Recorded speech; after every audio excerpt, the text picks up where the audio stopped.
3 മാസം കഴിഞ്ഞ് തിരിച്ചു പോകുന്നത് കൊണ്ടാണോ എന്നെ ഇഷ്ടപ്പെടാൻ പാടില്ല എന്ന് പറയുന്നത്? അതുകൊണ്ടാണോ ഇയാൾ ഗ്രീഡി ആവുകയാണെന്ന് പറയുന്നതെന്ന് ഹാരൻ ചാൻ്റെ അടുത്ത് ചോദിക്കും. എന്ത് തന്നെ ആയാലും ഇനി എനിക്ക് ഇയാളെ ഇഷ്ടപ്പെടാതിരിക്കാൻ പറ്റത്തില്ല എന്നാണ് ചാൻ അതിന് മറുപടി പറയുന്നത്. അവിടുന്ന് വഴക്കുണ്ടാക്കി പോകുന്നത് കൊണ്ട് ഗ്രാൻഡ് മദറിനെ ഒന്ന് വിളിക്കണമെന്ന് ചാൻ്റെ അടുത്ത് ഹാരൻ പറയും. ഞാനും ആ വാച്ച് പോലെയായിരുന്നു, എൻ്റെ സമയം ഫ്രോസൺ ആയിട്ടിരിക്കുകയായിരുന്നു. പക്ഷേ ഒരാൾ കാരണം എനിക്ക് ലൈഫിൽ മുന്നോട്ട് പോകാനായിട്ട് പറ്റി. അതുപോലെ അച്ഛനായിട്ടുള്ള പ്രശ്നങ്ങളും പറഞ്ഞു തീർക്കാനായിട്ട് ശ്രമിക്കണം. കഴിഞ്ഞു പോയതെല്ലാം കഴിഞ്ഞതാണ്. ഇനി മുന്നോട്ട് വരാനുള്ളത് എന്താണെന്ന് വേണം നമ്മൾ ശ്രദ്ധിക്കാനെന്ന് അവള് ചാൻ്റെ അടുത്ത് പറയും. അവരങ്ങനെ കൈയൊക്കെ പിടിച്ച് സംസാരിച്ചുകൊണ്ട് വരുമ്പോൾ പാർക്ക് അങ്ങോട്ടേക്ക് വരുന്നത് കാണുന്ന തന്നെ ചാൻ്റെ കൈ വിടും ഹാരൻ. പക്ഷെ അവൻ തിരിച്ച് കൈ പിടിക്കും. എന്നിട്ട് എന്തോ പറയാനായിട്ട് തുടങ്ങുമ്പോൾ പാർക്ക് എന്ന രണ്ടുപേരെയും ഹഗ് ചെയ്തിട്ട് ഒന്നും പറയണ്ട, എനിക്കെല്ലാം മനസ്സിലായി എന്ന് പറയും. തിരിച്ചു വരുന്ന തന്നെ പാർക്ക് സാധനങ്ങളൊക്കെ എടുത്തു വെക്കാനായിട്ട് ബുദ്ധിമുട്ടുന്നത് ചാൻ കാണും.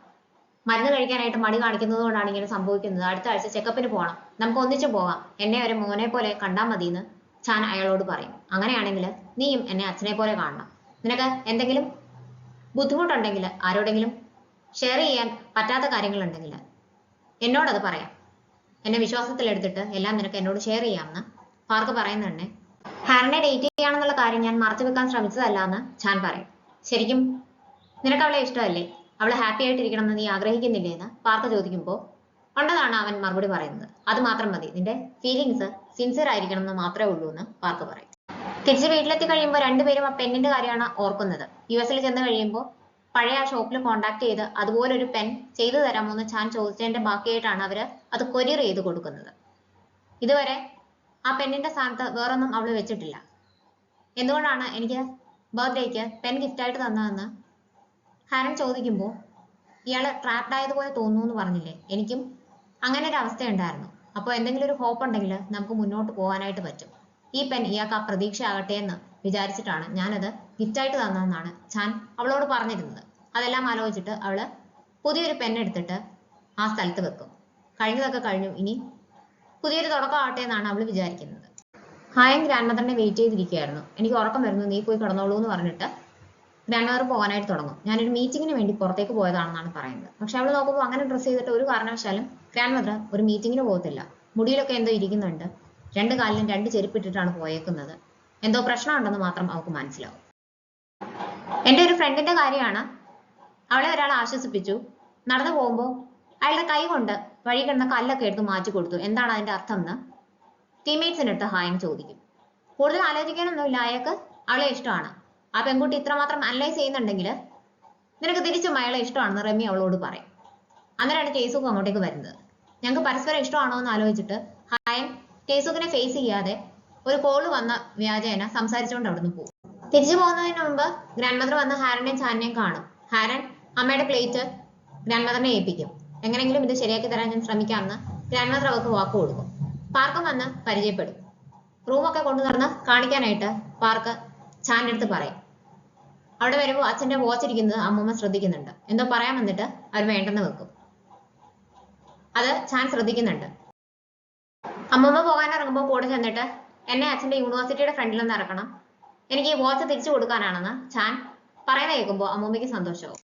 UMനെ കരോക്കെ ബാറിൽ വെച്ച് കണ്ടെന്ന് ഹാദമിന്റെ ഫ്രണ്ട്സ് അവളുടെ അടുത്ത് പറയുന്നുണ്ട്. അതുകൊണ്ട് തന്നെ അവനെ സ്കൂളിൽ വെച്ച് കാണുമ്പോൾ ഇയാള് ഇപ്പോൾ അടിച്ചു പൊളിച്ച് നടക്കുകയാണല്ലേ നമ്മൾ ചോദിക്കും. അതേന്ന് അവൻ പറയും. ഇയാളും ഹാപ്പി ആയിട്ട് നടക്കുകയാണല്ലോ, സോഫൂണിന് ഹാർട്ടൊക്കെ വരച്ച് ഡ്രിങ്ക്സ് ഒക്കെ കൊടുക്കുന്നത് ഞാൻ കണ്ടു എന്ന് അവൻ പറയുമ്പോൾ ഇവൾ ആദ്യം ഒന്ന് ഞെട്ടുന്നുണ്ടെങ്കിൽ എന്തായാലും കണ്ടല്ലോ, ഞാൻ ഹാപ്പിയാണ്, നമ്മൾ രണ്ടുപേരും ഹാപ്പി ആയ സ്ഥിതിക്ക് ഇങ്ങനെ തന്നെ മുന്നോട്ട് പോകാന്ന് പറഞ്ഞിട്ട് പോകും. പക്ഷെ പാസ് ചെയ്ത് കഴിയുമ്പോൾ പറയണ്ടായിരുന്നു എന്ന് രണ്ടുപേർക്കും തോന്നും. അച്ഛനെ കാണാനായിട്ട് കോളേജിലേക്ക് വരും ചാൻ. ഡോറിൽ മുട്ടാൻ പോലും പഠിച്ചിട്ട് അവൻ തിരിച്ചു പോകാനായിട്ട് തുടങ്ങുമ്പോൾ ആരാണെന്ന് ചോദിച്ചിട്ട് ഒരു സ്റ്റുഡന്റ് വരും. ഫാമിലി ആണെന്ന് പറയുമ്പോൾ ഒരു മീറ്റിങ്ങിന് പോയേക്കുവാണ്, വെയിറ്റ് ചെയ്യാനായിട്ട് പറയും. ഒരുപാട് നേരം നിന്നിട്ടും അച്ഛൻ വരത്തില്ല. അങ്ങനെ അവൻ പോകാനായിട്ട് തീരുമാനിക്കും. മീറ്റിംഗ് നീണ്ടു പോകുന്നതാണ്. ടേബിളിലേക്ക് വാച്ച് വെച്ചിട്ട് തിരിയാൻ നേരത്ത് അവിടെ പണ്ട് അച്ഛനെടുത്ത് കളഞ്ഞു എന്ന് അവൻ വിചാരിച്ച അതേ ഡ്രോയിങ് ഇരിക്കുന്നത് കാണും. കീറിക്കളഞ്ഞ അവന്റെ ഡ്രോയിങ്സ് എല്ലാം തിരിച്ച് ഒട്ടിച്ചിട്ട് അച്ഛൻ സൂക്ഷിച്ചു വെച്ചിട്ടുണ്ടെന്ന് അവന് മനസ്സിലാവും. അത് കാണുമ്പോൾ അവൻ ഇമോഷണൽ ആവും. യാത്ര പറഞ്ഞ് പോകാൻ നേരം US അനിമേറ്ററായിട്ട് വർക്ക് ചെയ്യുന്ന പ്രൊഫസറുടെ മോനാണോ എന്ന് ആ സ്റ്റുഡന്റ് അവനോട് ചോദിക്കും. അതേന്ന് അവൻ പറയുമ്പോൾ ഇയാളുടെ ഏത് വർക്ക് റിലീസ് ആയാലും ഞങ്ങൾ സ്റ്റുഡൻസിന് എല്ലാവർക്കും ഫ്രീ ആയിട്ട് ടിക്കറ്റ് എടുത്ത് തന്ന് പ്രൊഫസർ ഞങ്ങളെ കാണിക്കാനായിട്ട് കൊണ്ടുപോകാറുണ്ട്, ഇയാളെ പറ്റി ഒരുപാട് കാര്യങ്ങൾ പറഞ്ഞിട്ടുണ്ടെന്നൊക്കെ ആ സ്റ്റുഡന്റ് അവനോട് പറയും. ചാൻ US ആ ഒരു എക്സ്പ്ലോഷന് ശേഷം കോമ സ്റ്റേജിൽ കിടക്കുമ്പോൾ അച്ഛനാണ് അവന്റെ കൂടെ നിൽക്കുന്നത്. രക്ഷപ്പെടാൻ സാധ്യതയില്ലാന്ന് ഡോക്ടേഴ്സ് പറഞ്ഞിട്ടും അച്ഛൻ പ്രതീക്ഷയോടെ അവിടെ നിൽപ്പുണ്ടായിരുന്നു. അച്ഛന്റെ റിസർച്ചിന്റെ ലാസ്റ്റ് സ്റ്റേജ് ആയിരുന്നു. പ്രസന്റേഷന്റെ സമയത്താണ് ഇത് സംഭവിക്കുന്നത്. അതെല്ലാം വേണ്ടെന്ന് വെച്ചിട്ടാണ് പ്രൊഫസർ യുഎസിലേക്ക് വന്നതെന്നൊക്കെ ആ സ്റ്റുഡന്റ് അവനോട് പറയും. അവനറിയാതെ അവന് വേണ്ടിയിട്ട് അച്ഛൻ ഒരുപാട് കാര്യങ്ങൾ ചെയ്തിട്ടുണ്ടെന്ന് ചാൻ തിരിച്ചറിയും. അച്ഛനെ അവൻ തെറ്റിദ്ധരിച്ചതാണെന്ന് ചാന് മനസ്സിലാവും. അവൻ നോക്കുമ്പോൾ ഹാരൻ അവനെ അന്വേഷിച്ച് അങ്ങോട്ടേക്ക് വന്നിട്ടുണ്ടാവും. അവൾ പറഞ്ഞത് കാരണമാണ് അച്ഛനെ അന്വേഷിച്ച് അവൻ പോയതെന്ന് ഹാരൻ അറിയാം. എന്തെങ്കിലും അവിടെ സംഭവിക്കുകയാണെങ്കിൽ അവന് ധൈര്യം കൊടുക്കാൻ വേണ്ടിയിട്ടാണ് അവളും അങ്ങോട്ടേക്ക് വന്നത്. ഇയാള് ഞാൻ പ്രതീക്ഷിക്കാത്ത സ്ഥലങ്ങളിലെല്ലാം പ്രത്യക്ഷപ്പെടുന്നുണ്ട്, അങ്ങനെയാണെങ്കിൽ എപ്പോഴും ഞാൻ ഇയാളെ പല സ്ഥലങ്ങളിലും പ്രതീക്ഷിക്കുമെന്ന് അവൻ പറയുമ്പോൾ അത് സാരമില്ല, ഇയാൾ എവിടെയുണ്ടോ അവിടെ ഞാനും ഇയാളുടെ കൂടെ വരാമെന്ന് അവൾ ഉറപ്പ് കൊടുക്കും. അന്നേരം അച്ഛൻ അങ്ങോട്ടേക്ക് വരും. ആ വാച്ച് ചാൻ തന്നെ ശരിയാക്കി തിരിച്ചു കൊണ്ട് കൊടുത്തതിൽ അച്ഛന് നല്ല സന്തോഷമുണ്ട്. അച്ഛൻ താങ്ക്സ് പറയുമ്പോൾ അവനും തിരിച്ച് സംസാരിക്കുന്നുണ്ട്. എത്രയോ വർഷങ്ങൾക്ക് ശേഷമാണ് മര്യാദയ്ക്ക് അവരൊന്ന് സംസാരിക്കുന്നത്. അതുകൊണ്ട് തന്നെ അച്ഛന്റെ കണ്ണ് സന്തോഷം കൊണ്ട് നിറയും. ഗ്രാൻഡ് മദറിനും കാര്യങ്ങളൊക്കെ അറിയുമ്പോൾ നല്ല സന്തോഷമാവും. അത് പറയാൻ വേണ്ടിയിട്ട് അവൻ ഹാരനെ വിളിക്കും. ഹാരന് വേണ്ടിയിട്ട് അവൻ പ്രത്യേകം ചെയ്യിച്ച പെൻ അവന്റെ കയ്യിൽ ഇരിക്കുന്നേ ഉള്ളൂ. എന്ത് പറഞ്ഞു കൊടുക്കും എന്നുള്ള കൺഫ്യൂഷൻ ആയിരുന്നു. അതുകൊണ്ട് തന്നെ ഒന്ന് കാണാൻ പറ്റുമോ എന്ന് ചോദിക്കും. അന്ന് എന്റെ സാധനങ്ങളുടെ കൂടെ മിക്സായി പോയതാണെന്ന് പറഞ്ഞിട്ടാണ് അവൻ ആ പേന അവൾക്ക് കൊടുക്കുന്നത്. ഹാരനെ സംബന്ധിച്ച് അത് അവളുടെ എക്സ് ബോയ് ഫ്രണ്ടിനെ ഓർമ്മിപ്പിക്കുന്ന ഒരു സംഭവമാണ്. അവളെ പാസ്റ്റൊക്കെ മറന്നിട്ട് മുന്നോട്ട് പോകാനായിട്ട് തീരുമാനിച്ചോടെയാണ് അവൻ വീണ്ടും കൊണ്ടുവന്ന് അതേ പെൻ അവൾക്ക് കൊടുക്കുന്നത്. എനിക്കിനി അതിന്റെ ആവശ്യമില്ല, എനിക്ക് ഇഷ്ടപ്പെട്ട മറ്റൊരു പെൻ ഓൾറെഡി ഞാൻ കണ്ടുപിടിച്ചു കഴിഞ്ഞു. തന്നെയല്ല, 1 ഡസൻ പെൻ എനിക്ക് ഗിഫ്റ്റായിട്ട് തന്നിട്ടുണ്ടല്ലോ, അതൊക്കെ ഞാൻ ഉപയോഗിച്ചോളാമെന്ന് അവൾ പറയും. അങ്ങനെയല്ല, ഇയാള് ആ പെൻ എത്രമാത്രം വാല്യൂ ചെയ്തിരുന്നെന്ന് എനിക്കറിയാം, അതുകൊണ്ടാണ് ഞാനിത് തിരിച്ചു തരുന്നതെന്ന് ചാൻ പറയും. ഹാൻഡ പെന്നില് റെയിൻബോ ക്ലൗഡിന്റെ പടം വരച്ചു ചേർക്കും ചാൻ. ഇനി മുതൽ ഇത് ഞാൻ ഇയാൾക്ക് കണ്ടുപിടിച്ച് തന്ന പേനായിട്ട് വേണം ഓർക്കാനായിട്ട്, അതല്ലാതെ ആരെങ്കിലും ഗിഫ്റ്റ് തന്നതോ കളഞ്ഞു പോയപ്പോൾ ഇയാള് സങ്കടപ്പെട്ട് നോക്കി നടന്നതോ ആയിട്ടുള്ള പേനായിട്ട് ഒരിക്കലും ഓർക്കരുതെന്ന് പറഞ്ഞിട്ട് നിർബന്ധിച്ച് അവൻ ആ പേന അവൾക്ക് തിരിച്ചു കൊടുക്കും. ഇത് കാണുന്നത് ലക്കിയാണെന്ന് ഞാൻ പറഞ്ഞിട്ടില്ല, അതുകൊണ്ട് എല്ലാ ദിവസവും ഇനി ഇയാൾക്ക് ഈ റെയിൻബോ ക്ലൗഡിനെ കാണാനും പറ്റും. ഇനി മുതൽ ഇയാൾക്ക് നല്ലത് മാത്രമേ വരത്തുള്ളൂ എന്നും അവൻ പറയും. ഒട്ടും താല്പര്യം ഇല്ലാതിരുന്നിട്ടും അങ്ങനെയൊക്കെ പറഞ്ഞ് ഞാൻ നിർബന്ധിച്ചു കൊടുത്തതുകൊണ്ട് അവൾ ആ പേന വാങ്ങിക്കും. അന്നേരം ഹാരനെ ബെസ്റ്റ് ഡിസൈനർ ആയിട്ട് സെലക്ട് ചെയ്തു എന്ന് പറഞ്ഞിട്ട് ഒരു കോള് വരും. അത് കേൾക്കുമ്പോൾ അവൻ പറഞ്ഞതും ആ പെൻ തിരിച്ചു കിട്ടിയതും ഒന്നും ഒരു കോയിൻസിഡൻസ് ആയിട്ട് അവൾക്ക് തോന്നുന്നില്ല. അവൾക്കെല്ലാം അത്ഭുതമാണ്. ജീനിയസ് നിർത്താതെ കുറയ്ക്കുന്ന കേട്ടിട്ട് പുറത്തേക്ക് നോക്കുന്ന പാർക്ക് കാണുന്നത് സ്നോഫോളിന്റെ ഇടയ്ക്ക് വന്നിരിക്കുന്ന കിമ്മിനെയാണ്. എന്ത് പറ്റി ഈ രാത്രിയിൽ ഇങ്ങോട്ടേക്ക് വരാനെന്ന് ചോദിക്കുമ്പോൾ ഞാൻ ലേറ്റ് ആയിട്ട് വർക്ക് ചെയ്യായിരുന്നു, പെട്ടെന്നൊരു കോഫി കുടിക്കണമെന്ന് തോന്നി, ഇവിടെ വന്നപ്പോഴാണ് ഇത്രയും താമസിച്ചു പോയെന്ന് മനസ്സിലായെന്ന് കിം പറയും. ശരിക്കും എന്താണ് പ്രശ്നം എന്ന് പാർക്ക് ചോദിക്കുന്നുണ്ട്. പക്ഷെ കിം തമാശയായിട്ടാണ് മറുപടി പറയുന്നത്. കോഫിയൊക്കെ പ്രിപ്പയർ ചെയ്ത് തിരിച്ചു വരുമ്പോഴത്തേക്കും കിം ഉറങ്ങിയിട്ടുണ്ടാവും. ഒരു ബ്ലാങ്കറ്റ് കൊണ്ടുവരുന്ന പാർക്ക് കിമ്മിന്റെ കൈ മുറിഞ്ഞിരിക്കുന്നത് കാണും. കാര്യമായിട്ട് എന്തോ പ്രശ്നമുണ്ടെന്ന് പാർക്കിന് മനസ്സിലാവും. ഹദം കൺവീനിയൻസ് സ്റ്റോറിലേക്ക് വന്നിട്ട് അവിടെ ഇരിക്കുന്ന ഓരോരോ ഡിറ്റർജൻസ് ആയിട്ട് എടുത്തു നോക്കി സ്മെല്ല് ചെയ്ത് ഈ സ്മെല്ലല്ല എന്ന് പറഞ്ഞ് നോട്ട് ചെയ്ത് വെക്കുന്നുണ്ട്. അപ്പോൾ ആരോ അവളുടെ പേര് വിളിക്കും. അവളുടെ അമ്മ വിളിച്ചതുപോലെയാണ് അവൾക്ക് തോന്നുന്നത്. തിരിഞ്ഞു നോക്കുമ്പോൾ അത് യുഎമ്മിന്റെ അമ്മയാണ്. ഞങ്ങളുടെ വീട് മുഴുവൻ മോളുടെ ഫോട്ടോസ് ആണ്, എത്ര കാലം കൊണ്ട് നേരിട്ടൊന്ന് കാണണം എന്ന് ഞാൻ ആഗ്രഹിക്കുന്നു എന്നറിയാമോ, ഇപ്പോഴെങ്കിലും ഒന്ന് കാണാനായിട്ട് പറ്റിയല്ലോ എന്നൊക്കെ പറഞ്ഞിട്ട് യുഎമ്മിന്റെ അമ്മ അവളെ ഹഗ് ചെയ്യും. കുഞ്ഞായിരിക്കുമ്പോൾ അമ്മ അവളെ പാടി ഉറക്കിയതൊക്കെ ഹാദമിന് ഓർമ്മ വരും. അമ്മയെ ഹാദമിന് വല്ലാതെ മിസ് ചെയ്യും. എന്റെ അമ്മയുടെ മണം എന്ന് അവള് മനസ്സിൽ വിചാരിക്കുന്നുണ്ട്. ഹാദം ഇമോഷണൽ ആവും. വീട്ടിലേക്ക് വരുവാണെങ്കിൽ ഞാൻ ഫുഡ് പ്രിപ്പയർ ചെയ്ത് തരാമെന്ന് പറഞ്ഞിട്ട് യുഎമ്മിന്റെ അമ്മ അവളെയും കൂട്ടി വീട്ടിലേക്ക് പോകും. വീട്ടിലേക്ക് ചെല്ലുമ്പോൾ യുഎമ്മിന്റെ അച്ഛനും വലിയ സ്നേഹത്തിലാണ് ഹാദമിനെ വെൽക്കം ചെയ്യുന്നത്. യുഎമ്മിന്റെ റൂമിൽ ചെല്ലുമ്പോൾ അവിടെ ഫുൾ ഇവർ രണ്ടും കൂടിയുള്ള ഫോട്ടോസ് മുഴുവൻ ഒട്ടിച്ചു വെച്ചേക്കുകയാണ്. അവന് ഇംഗ്ലീഷിൽ മാത്രം എപ്പോഴും പെർഫെക്റ്റ് സ്കോറാണ് കിട്ടുന്നത്. അത് എന്തുകൊണ്ടാണെന്ന് ഞാൻ എപ്പോഴും ആലോചിച്ചിട്ടുണ്ട്. ഫസ്റ്റ് ഇയറിൽ ഹാദമാണ് അവനോട് പറയുന്നത് മേജർ ലീഗിലൊക്കെ കളിക്കണമെങ്കിൽ ഇംഗ്ലീഷ് ഒക്കെ അഡ്വാൻസ് ആയിട്ട് പഠിക്കണം എന്ന്. അന്ന് മുതൽ അവൻ പഠിച്ചു തുടങ്ങുന്നതാണ്. അവനെ ഹെൽപ്പ് ചെയ്യാൻ വേണ്ടിയിട്ട് അച്ഛനും ഇംഗ്ലീഷ് പ്രാക്ടീസ് ഒക്കെ ചെയ്യുന്നുണ്ട്. ഇയാൾക്ക് ഞങ്ങളുടെ ഫാമിലിയിൽ അത്രമാത്രം ഇൻഫ്ലുവൻസ് ആണുള്ളതെന്നൊക്കെ യുഎമ്മിന്റെ അമ്മ അവളോട് പറയും. എന്നാലും എങ്ങനെയാണ് നിങ്ങൾ തമ്മിൽ ഡേറ്റ് ചെയ്യാനായിട്ട് തുടങ്ങിയത്?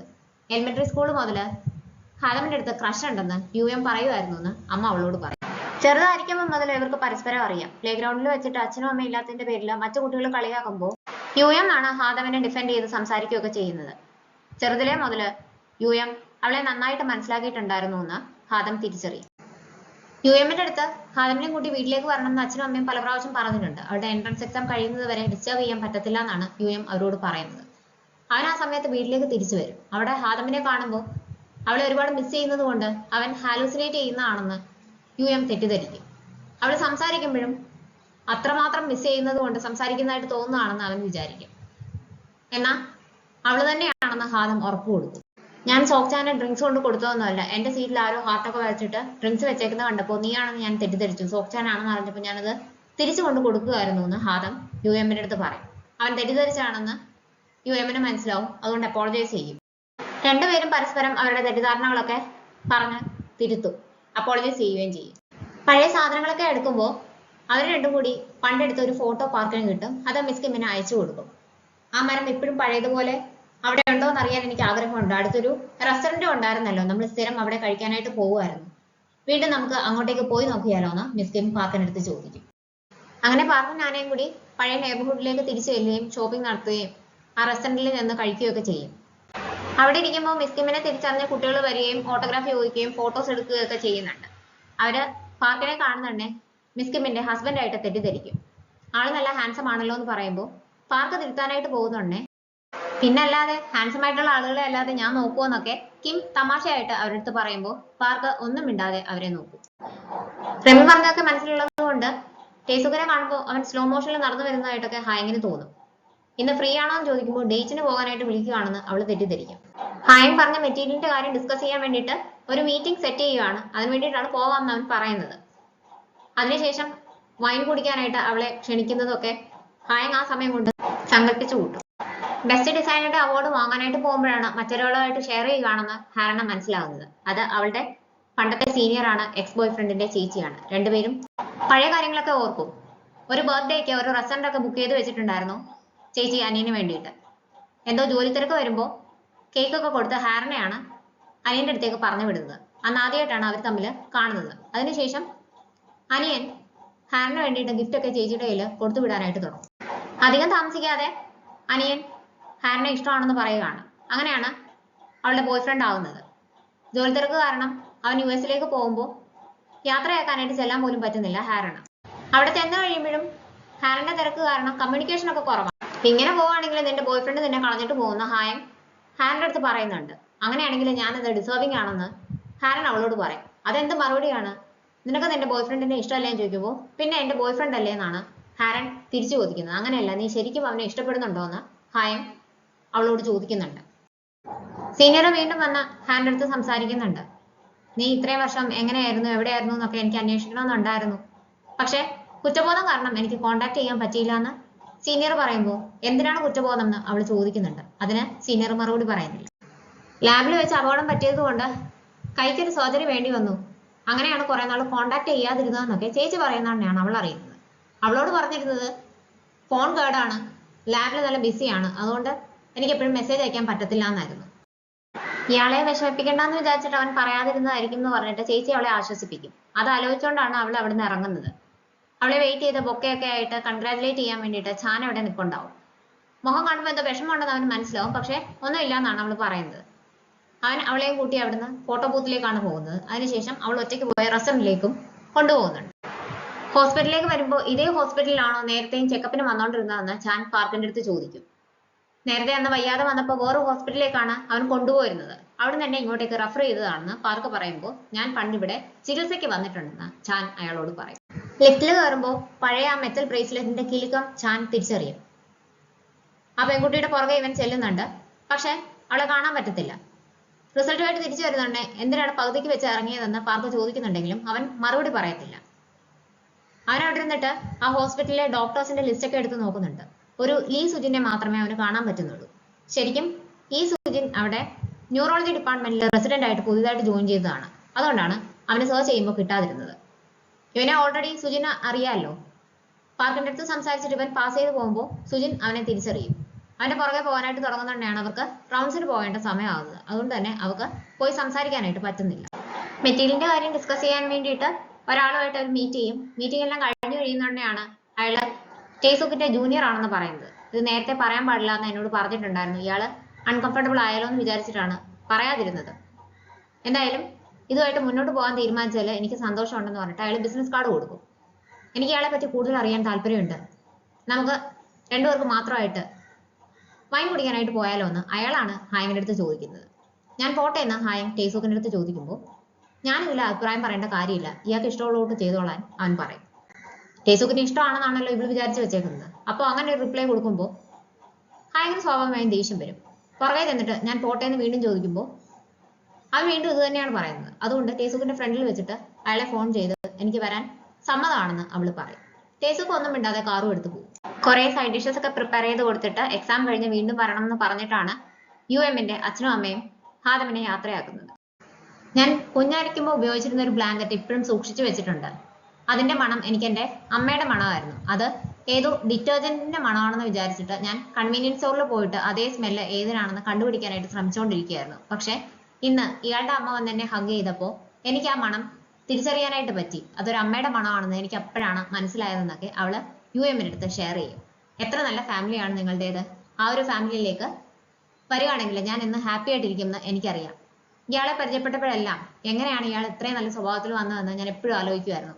ഇന്ന് അച്ഛനെയും അമ്മയും കണ്ടു കഴിഞ്ഞപ്പോൾ എങ്ങനെയാണ് താൻ ഇങ്ങനെ ആയതെന്ന് എനിക്ക് മനസ്സിലായി എന്നൊക്കെ അവള് സന്തോഷത്തോടു കൂടിയാണ് പറയുന്നത്. പഠിക്കാൻ സമയമായതുകൊണ്ട് വീട്ടിലേക്ക് പോകാനായിട്ട് തുടങ്ങുമ്പോൾ യുഎമ്മിനെ നടക്കാനായിട്ട് പറ്റത്തില്ല. നോക്കുന്നുണ്ടെ അന്ന് വീണ്ടും അവന്റെ കാല് സ്പ്രെയിൻ ആയല്ലോ. അത് ആകെ സ്വെള്ളനായിട്ട് പ്രശ്നമായിട്ടിരിക്കുകയാണ്. അത് കണ്ട് ഹാദം ആകെ പേടിക്കും. ഡേറ്റ് ഒക്കെ കഴിഞ്ഞിട്ട് ഹാപ്പി ആയിട്ടാണ് ഹായം മറ്റേ ആളുടെ അടുത്ത് യാത്ര പറഞ്ഞ് പിരിയുന്നത്. എന്തായാലും ഇത്രയും നല്ലൊരാളെ എനിക്ക് പരിചയപ്പെടുത്തി തന്നതാണല്ലോ, ഒരു നന്ദിയും പറഞ്ഞേക്കാമെന്ന് വിചാരിച്ചിട്ട് അവള് ടേസുക്കിനെ ഫോൺ ചെയ്ത് നോക്കും. അവൻ കോൾ അറ്റൻഡ് ചെയ്യത്തില്ല. തിരിച്ച് ഓഫീസിൽ വന്ന് നോക്കുമ്പോൾ അവൻ അവിടെ ഇല്ല. കുറച്ച് നേരത്തേക്ക് വന്നിട്ട് തിരിച്ചു പോയി എന്നാണ് റമി അവളുടെ അടുത്ത് പറയുന്നത്. അന്നേരം ടേസുക്കിന് വേണ്ടിയിട്ടൊരു കൊറിയർ അങ്ങോട്ടേക്ക് വരും. അത് കൊടുക്കാമെന്ന് വിചാരിച്ചിട്ട് അവൾ അത് വാങ്ങി അവന്റെ വീട്ടിലേക്ക് പോകും. ആദ്യം ബെല്ലടിക്കുമ്പോൾ ആരും വരത്തില്ല. അവൾ പോകാനായിട്ട് തുടങ്ങുമ്പോൾ ആരും വാതിൽ തുറക്കും. അവൾ അവന്റെ പേര് വിളിച്ച് അങ്ങോട്ടേക്ക് ചെല്ലുമ്പോഴത്തേക്കിനും ടേസുക്ക് ഇവളുടെ ദേഹത്തേക്ക് അങ്ങ് വീഴും. എന്താണ് സംഭവിക്കുന്നതെന്ന് ഹായങ്ങിന് മനസ്സിലാവുന്നില്ല. ഇന്ന് പഴയ സ്ഥലങ്ങളൊക്കെ കണ്ടപ്പോൾ എനിക്ക് നല്ല സന്തോഷം തോന്നി. നമുക്ക് വീണ്ടും ഒന്നുകൂടി അങ്ങോട്ടേക്ക് പോകണം എന്നൊക്കെ മിസ് കിം സംസാരിച്ചുകൊണ്ട് വരുമ്പോൾ ശരിക്കും എന്താണ് സംഭവിക്കുന്നതെന്ന് പാർക്ക് അവരോട് ചോദിക്കും. 70 വർഷം മുമ്പ് പെട്ടെന്ന് ഫ്രാൻസിലേക്ക് എന്നോട് പറയാതെ പോകുന്നതിന് തൊട്ട് മുമ്പും ഇതുപോലെ തന്നെയായിരുന്നു. അത് ചെയ്യണം ഇത് ചെയ്യണം എന്നൊക്കെ ഒരു ദിവസം എന്നെ വിളിച്ച് പറഞ്ഞ കൂട്ടാണ് വീണ്ടും ഇന്ന് എന്നെയും കൂട്ടി അങ്ങോട്ടേക്ക് പോകുന്നത്. ശരിക്കും ഇയാൾക്ക് എന്താണ് സംഭവിക്കുന്നതെന്ന് എന്നോട് തുറന്നു പറയാൻ പാർക്ക് കിമ്മിനോട് ആവശ്യപ്പെടും. അന്നെടുത്ത ഫോട്ടോസ് ഒക്കെ നോക്കി സന്തോഷത്തോടെ ഇരിക്കുന്ന ഹാരന് ഒരു കോള് വരും. അന്നേരം തന്നെ എനിക്കൊന്ന് കാണണം എന്ന് പറഞ്ഞിട്ട് അവള് ചാന്റെ മെസ്സേജ് അയക്കും. എനിക്ക് റെസ്റ്റോറന്റിൽ നിന്ന് ഒരു കോള് വന്നു എന്ന് അവള് പറയുമ്പോൾ എന്താണ് സംഭവം എന്ന് ചാന് മനസ്സിലാകത്തില്ല. എനിക്ക് ഇതിനൊരു എക്സ്പ്ലനേഷൻ വേണം എന്ന് പറഞ്ഞിട്ട് റെസ്റ്റോറന്റിൽ നിന്ന് കിട്ടിയ പേനയും അവൻ കൊടുത്ത പേനയും കൂടി അവള് ചാന് കാണിച്ചു കൊടുക്കും.